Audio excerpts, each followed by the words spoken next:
What's going on, YouTube? JT is Reborn here, and welcome back to another edition of my DC comic book reviews. And in this video, we're going to be talking about Titans issue number 5. This one is written by Tom Taylor with art by Nicola Scott, and the issue is titled Marked for Death. Isn't that a Steven Seagal movie? To look that up again, but I think it is. But anyway, so events of the previous issue, they're trying to stop some evil, like, people trying to take down the forest. Like I said, this is like your 90s Captain Planet villains right here that Beast Boy and all of them have to kind of stop, and Beast Boy's pretty angry. And also, the more interesting aspect was the kind of invasion of the body snatchers type angle that they were going for, with Linda being infected by this parasite. There's a little bit of body horror, and with Wally being taken to this really secure, like, off-planet place on Mars with Nightwing and such, with Linda, who was infected with this parasite. So I was kind of wondering, okay, like, where are they going to go with this thing? Like, there could be potentially a lot of suspense and tension with this now that, like, the person you love the most is secretly, like, infected by something. You don't really realize this, but it kind of wraps itself up rather quickly. I mean, the more interesting aspect was that, but, like, the other stuff here, like, we have, like, Swamp Thing right here.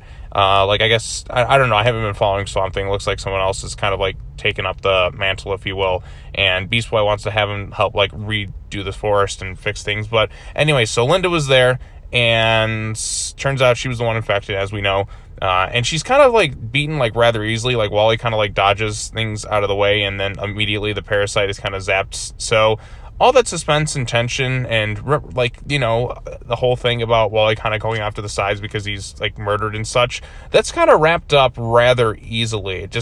It feels like all the tension there was just like, boom, it's over. Like, what? I mean, everything just kind of, like, lined itself up just to kind of be, like, taken care of rather easily. And once again, that's one of my problems with, I guess, some of this books, and I guess between this and Nightwing, where Taylor's been kind of writing a lot of stuff. Like I said, his Elseworld stuff, like, you really feel the stakes and tension of it.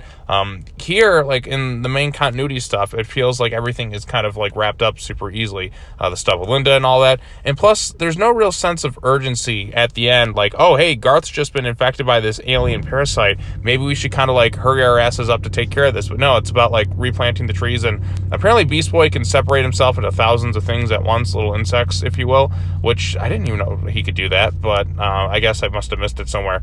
But anyway, so the remaining Titans, Wally and Nightwing, and that go to where the others are at in the forest after they've been kind of fixing things up, if you will, which took a day. But mind you, like, their friend is infected by some alien parasite, and they're like, wow, this is great, the forest is planted and stuff, but you guys, like, your friend is under the influence of some sort of alien parasite. I get you're all smiles and that about the trees, but shouldn't there feel a sense of urgency to kind of take care of things? And even then, that storyline's not really wrapped up. It's just to be set up for the events of Beast World, if you will. So, and it also looks like that Brother Blood there, or this version of him, is some sort of half, like, Tamaranian or something, if you will. So he was pulling a Jack Nicholson Joker from Batman 89, where he's wearing the face paint, if you will, like the cover up over his skin. How nobody noticed that is beyond me. So I was kind of surprised by the twist. I guess he also wasn't wearing contacts, or he was wearing some sort of contacts too, because they kind of just disappeared despite him wiping off the makeup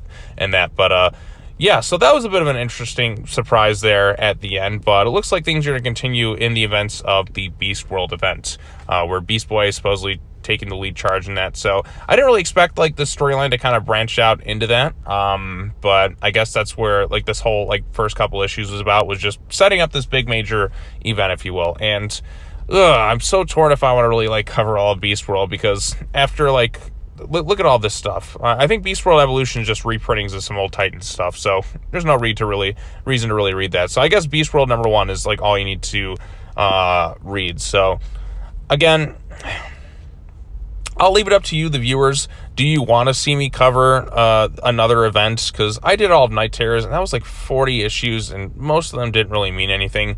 Or should I just continue doing, like, what I'm doing? Because, like I said, it's all, like, Titans-related books, outside of Action Comics, if you will. So I'm like, do I continue covering it? Do I actually, like, go through with this thing?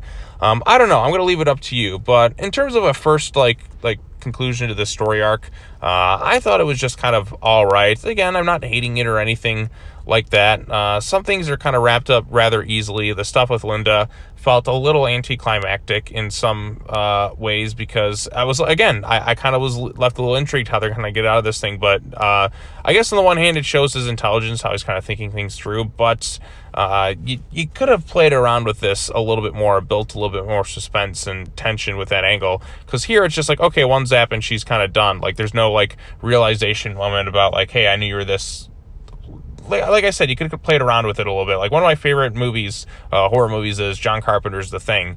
And one of the great things about that movie is you don't really know who's who, because the thing can kind of imitate somebody, and it leaves you in suspense and tension about who's really human, what's really the thing, and all that.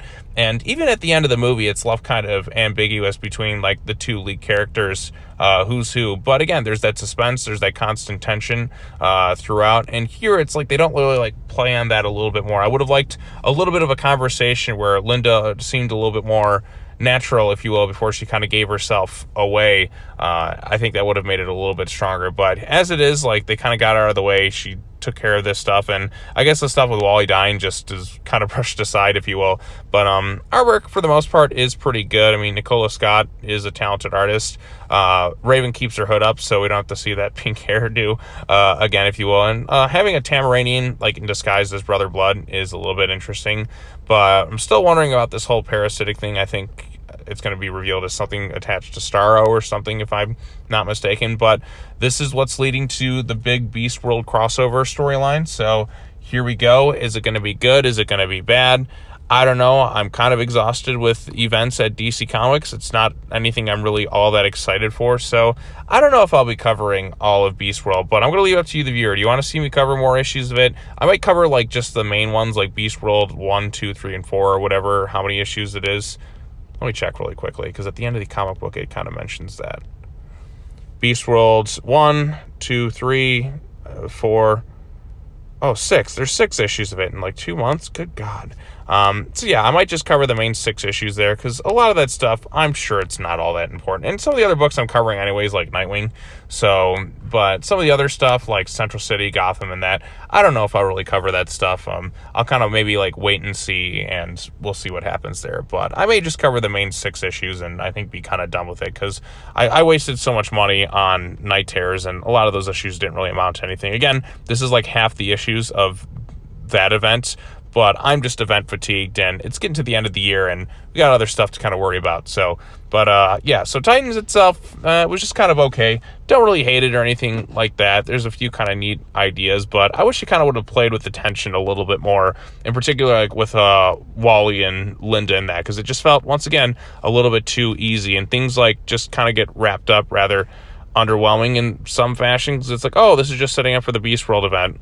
Oh, okay. But I guess kind of the ending reveal that so-and-so is some sort of Tamaranian, I thought that was kind of a neat surprise. But there's still kind of that sense of urgency with the Titans where, like, okay, that's great, you're planting trees and making the forest all great and stuff. Like I said, nothing wrong with that. It's just your friend is in real severe danger under this alien parasite thing. I don't get why you're kind of cracking jokes and being all smiley and happy-go-lucky right now when there's a severe world-ending threat at this moment. But hey, that's just me. So anyways, if you read the issue, let me know what you thought of it in the comment section down below. Be sure to like this video, share it with your friends, subscribe to the channel for more content, hit that bell for notifications, and I'll be back again tomorrow with some new DC comic book reviews. So look forward to all that stuff, and as always, take care now. Bye-bye then, and I'll see you all in the next video. Peace.